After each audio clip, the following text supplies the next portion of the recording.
Story. शादी के कुछ साल बाद पत्नी को ख्याल आया कि अगर वो अपने पति को छोड़कर चली जाए तो पति का क्या हाल होगा।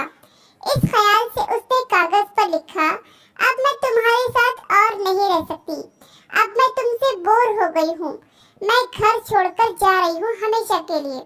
इस कागज को उसने टेबल पर रख दिया और जब पति के आने का समय हो गया तो उसकी प्रतिक्रिया देखने के लिए बिस्तर के नीचे छुप गई।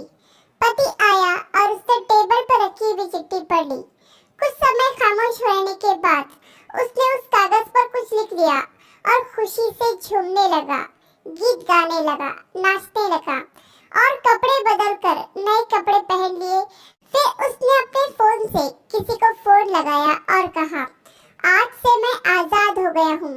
शायद मेरी बेवकूफ पत्नी को समझ में आ गया है कि वह मेरे काबिल नहीं है, इसलिए वह हमेशा के लिए घर छोड़कर चली गई है। अब मैं स्वतंत्र हूँ, अब हमें छुप छुप कर मिलने की कोई जरूरत नहीं है और मैं तुमसे मिलने के लिए आ रहा हूँ। तुम भी तैयार होकर मेरे घर के सामने वाले पार्क में आ जाओ। यह कहते कहते पति घर से बाहर निकल गया।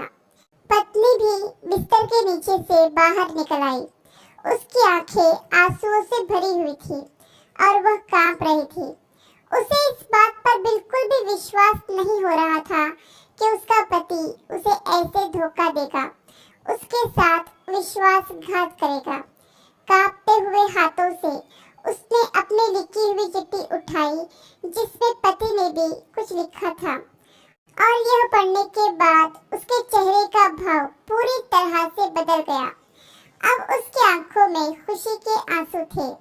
पति ने लिखा था, पगली, बेड के नीचे से तुम्हारे पैर दिखाई दे रहे हैं।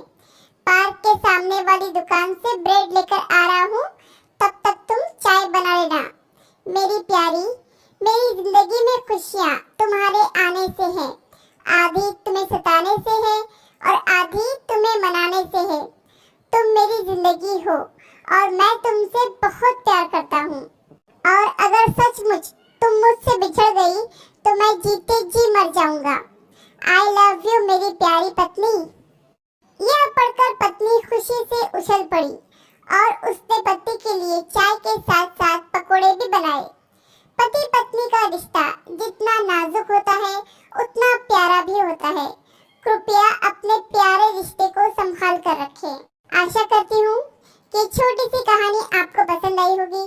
कहानी पसंद आई हो तो लाइक, सब्सक्राइब और शेयर करें और इस कहानी पर आपकी क्या राय है हमें कमेंट करके जरूर बताएं।